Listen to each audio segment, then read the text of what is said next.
Yo, what is up guys, and welcome back to another episode of Slice of Shonen. I am your host, the Cloudy Crow, and today we'll be reacting to Higurashi When They Cry episode 22, which I believe means we only have 2 episodes left, if we're going to 24. I don't remember what we're ending at exactly, but we do not have much time left. So, in the last episode, we start off pretty much with Satoko beginning her first loop since becoming a looper. And we know going into this loop, Satoko, the only thing that's in her mind is she needs to stop Rika from going to that school. And the only thing that's in Satoko's mind is stopping Rika from going to that school no matter what. So she starts by lightly trying to steer her in a different direction. And we see this when they're actually back at school. Rika's about to ask Chie-sensei to tutor her again or to help her with her homework, and Satoko's like, hey, hold on a second, Rika, why don't you come with us and play, right, Keiichi? And then Keiichi tells her, like, well, I mean, if she really doesn't want to go, we shouldn't force her. But then, of course, she kind of gives in for a moment, and she's like, you know what? I can take a break, I can hang out with you guys. And then after they got done playing baseball, they were walking home, they were tired. Rika said, I can't wait to lay down, hit the hay. And then they finally get home, they go to sleep, and then Satoko wakes up in the middle of the night. And she knows already, like, dang it, she's studying, isn't she? So she goes downstairs, and lo and behold, Rika is hitting the books. She is studying, she is trying hard to get into this classroom. And so after seeing this, Satoko takes Rika outside, and they have a little bit of a heart-to-heart where Satoko says, like, alright, the reason why I don't want to go to this school with you is because I'm afraid I'm not gonna fit in. Like, I don't fit that, like, classy, kind of preppy, I guess, elegant attitude, is that the right word? Like, attitude that you're supposed to have in a school like that. She feels she's not going to be able to adapt as easily as Rika might, and then Rika reassures her right then and there, like, hey, I won't leave you behind, I'll stick with you, you won't be alone, I promise. And then Satoko agreed. She said, alright, if you promise this, then I will go with you. And then literally right after, we are taken to a scene where Satoko is left out again. And so Satoko confronts Rika again, and she tells her that you broke our promise. Now, Rika argued that she didn't break the promise. She did invite Satoko to come hang out with them. I believe we saw 1 or 2 times. Now, this is where a lot of debates started, because a lot of people think that Rika did break her promise. Some people think that she didn't break her promise, like she tried to reach out to Satoko, but Satoko said no. Some people, including myself, believe that Rika could have at least hung out with Satoko. You don't need to invite your friend somewhere to just kick back and chill with them, or to just go up to them and talk to them. And not interacting with Satoko at all just didn't really sit right with me. But one thing that I will say that, like, full stop, I feel like everyone has to agree with is whether Rika broke her promise or not is completely up to opinion. I could argue all day why I think she broke it, and someone else can argue all day why she didn't break it. And I think there is no clear answer, because there is some truth. Rika did try. And there's also some truth to the other side where she could have done more, but it's really up to you. Let's all move on from this and just see where the story goes from here, because there were so many debates in the comments and I feel like it's just endless at this point. So let's see what the heck this episode has in store for us, and hopefully we can get to a more interesting question to talk about instead of just like, is Satoko a good friend or not? Is Rika a good friend or not? So, if you guys are excited for the episode, make sure to leave a like. It would help me and the video out so much more than you might think. So if you could take the time to do that real quick, I would very much appreciate it. And also consider subscribing to the channel for more weekly Higurashi reactions. And with that all out of the way, let's get right into this episode. Alright. See where we go from here. Oh crap, how did I forget the ending, dude? So in the end, we all know that Satoko dropped the chandelier on top of them. Like we have right here. Jesus, man. Imagine. Like, what do you think was...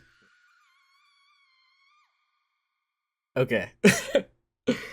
What do you think might have been going on in Rika's head during those last seconds before the chandelier hit her? I feel like that's probably the scariest thought. Like, knowing something bad's about to happen and then just instantly having your thoughts cut off like that. That's kind of scary. Okay, so I know someone told me, I think it started last episode, but someone told me I should pay attention to the opening. Now, I don't remember that yellow box being there earlier in the season, so maybe that's one thing that's different. I'm just gonna try to pay attention and see if I can find all of the things that are different this time. So, I think SATOKO taking off the necktie is different. Okay, right here. This girl, what is her name again? It started Featherine? Is that what you guys called her? I think, I don't know, maybe I missed something, but I think I got most of them. I didn't really notice anything else different. Here we are again. Round 3. Look, Satoko's done. She said, screw this, I'm out of here. Not again. Dang, she's so blunt this time.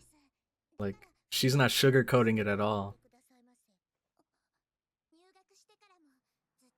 Oh no, don't say that, Rika. Don't break our hearts again. Dang, that's how you know Satoko's been hurt, man. Where the heck did they get those from?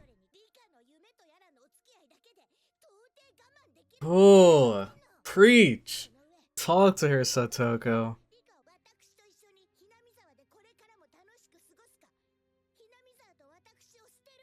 Dang, the choice is yours, Rika. This is a little bit harsh coming from Satoko, though. You can't pick both, because you're gonna lean towards one later on, and it's not gonna be Satoko. Oh my god, don't do it. Oh my god, is she gonna do what I think she is?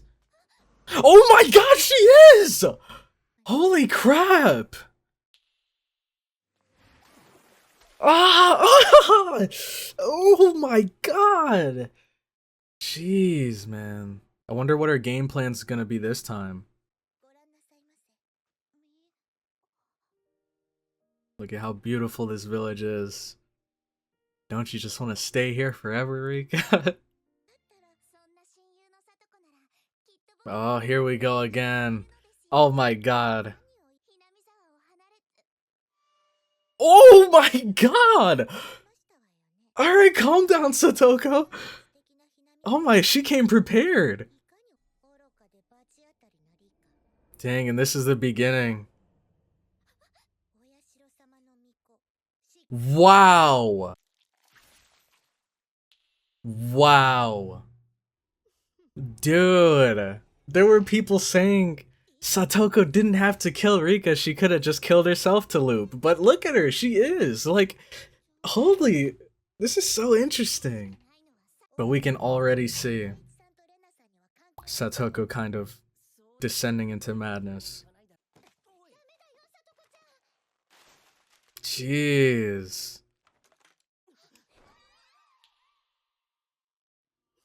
Every time she can't convince her, she kills herself.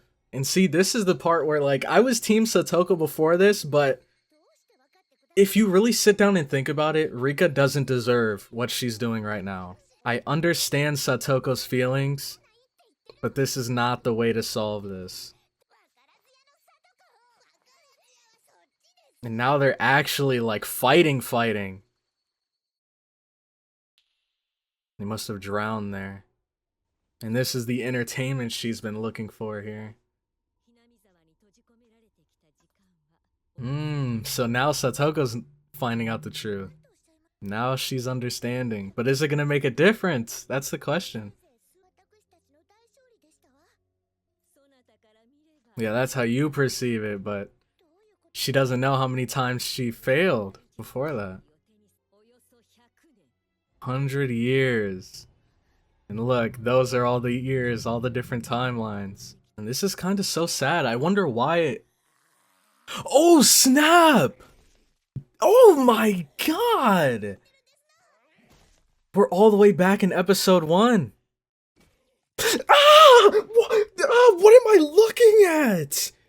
Oh no, that's dirty, dude. You can't do best girl like that. I will not stand for this. Oh god. Wow. Dang. So they both have 100 years of knowledge now. I will not let Rika win. Dang. See, so I was on Team SATOKO before. But right now, this is kind of scary, dude.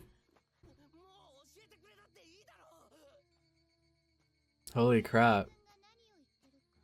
So now, us, I guess, newbies are gonna get a glimpse at some of the crazy stuff that happened in the first 2 seasons, right?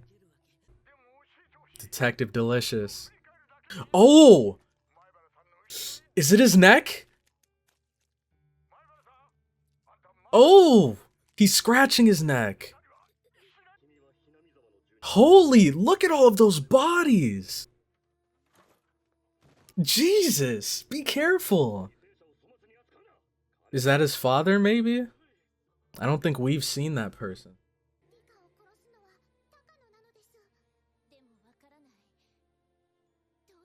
So that's why, in the beginning of this season, Rika says she knows who killed her.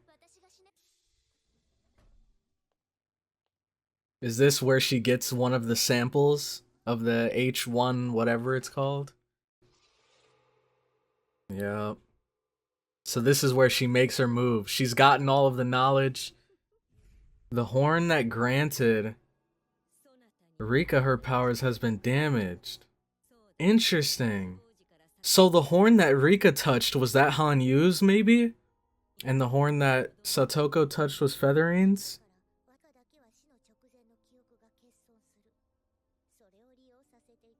Wow. Wow.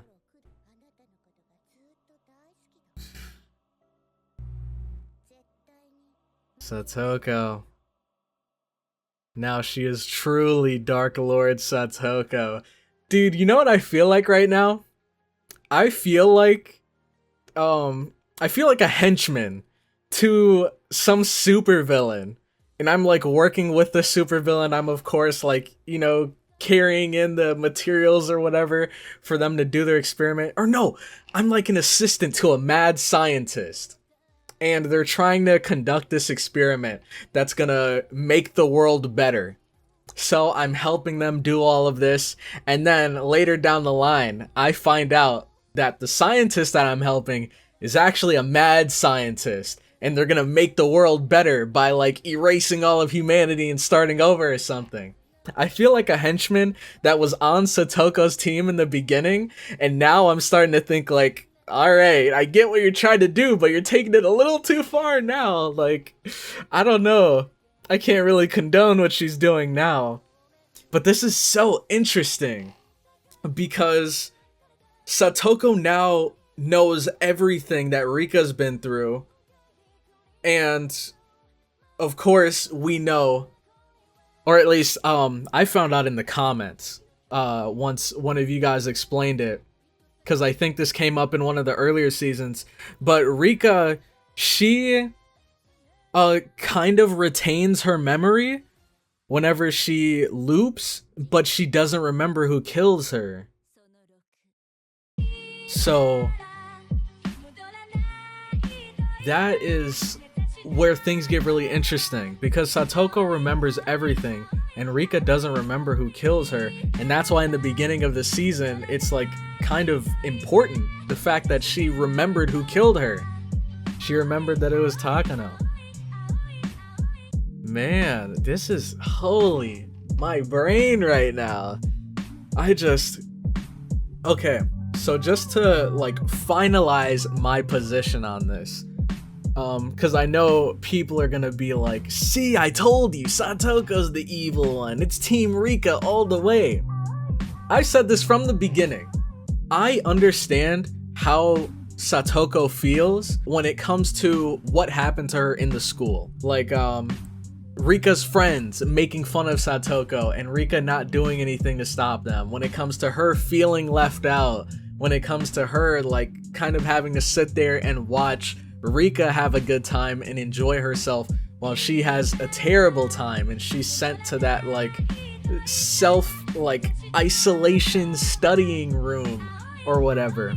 I'm 100% on SATOKO's side, but later on, how she handles it is where I disagree. If I found out that, like, maybe she wasn't my true best friend and maybe she didn't really care about me, I would have just went my separate way. I'd just be like, you know what? Screw it. I'm gonna do my own thing then. You can continue, have fun with your friends, have a good time at this school. I'm out of here. That would have been my mindset. But SATOKO, she's like, you broke this promise. You left me behind. Now you have to pay. You're gonna know the pain that I had to feel, that I had to go through. And that's a bit much, in my opinion, because it's natural that friends kind of diverge as you grow up. Like, the friends that I had in middle school and high school, I thought we were gonna be friends forever. I thought we were gonna, like, you know, rent an apartment, be roommates together, all of this stuff. And as soon as we graduated, all of us parted ways. People went off to university. People were caught up with work. I actually ended up moving to, like, a completely different side of the country.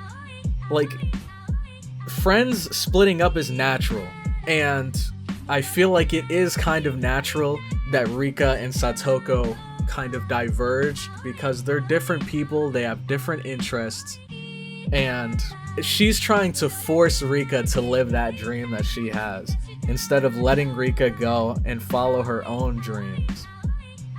This is kind of where I draw the line. This is where I'm like, alright, SATOKO, I was with you up until this point, but you're taking it too far now. I was okay with what you were doing before. I actually felt like, you know, you deserved that. You deserved for Rika to be a better friend to you because you were such a good friend to her. But now, like, the way that you're punishing her, the way that you're forcing her to do this, it's just, it's wrong, in my opinion. Like, I sympathize with Rika, and I always have. It's just during those school scenes, I was kind of like, Rika, you've changed. What happened to you? But currently, like, the Rika that we knew throughout all of Go, I sympathize with that Rika. Her situation sucks.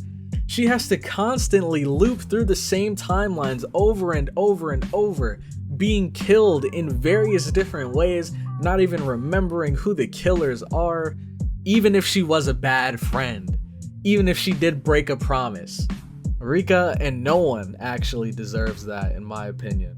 So that's how I feel about everything. And now lastly, to wrap everything up nicely with a little bow, my question of the day for you guys is going to be, alright, I want you guys to place your bets right now. I believe we only have 2 episodes left until this is over, and place your bets. Let me know how you think this is gonna end. Now, you don't have to go into details, but just kind of let me know, do you think that SATOKO and Rika are gonna make it out of this and this is gonna be a happy ending and they're gonna live happily ever after?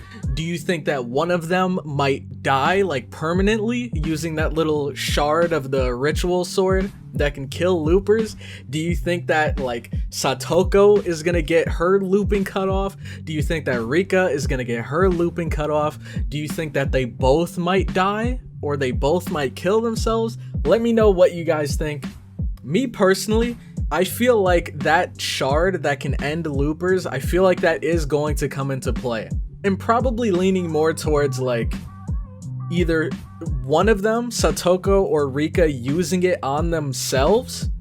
Like, maybe Rika might use it on herself, or SATOKO might use it on herself, or they both might kill themselves. But I don't think that any one of them is going to use it on the other, and I think it's going to be like a self-sacrifice. I think they're both going to have had enough They're gonna be done with this looping, with all of this mess, and I think that they're both going to end their own looping.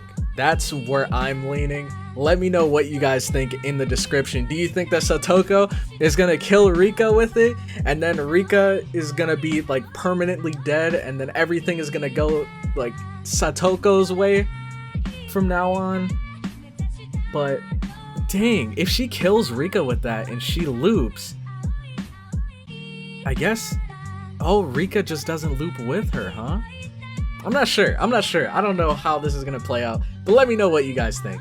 And with that, I am going to end the episode here. Thank you all so much for watching this far into the video. If you did, make sure to leave a like if you enjoyed, comment your thoughts on the episode down below, and subscribe for more Slice Shonen content. But with that, I am going to head out, so I'll catch you all in the next one. Have a good one.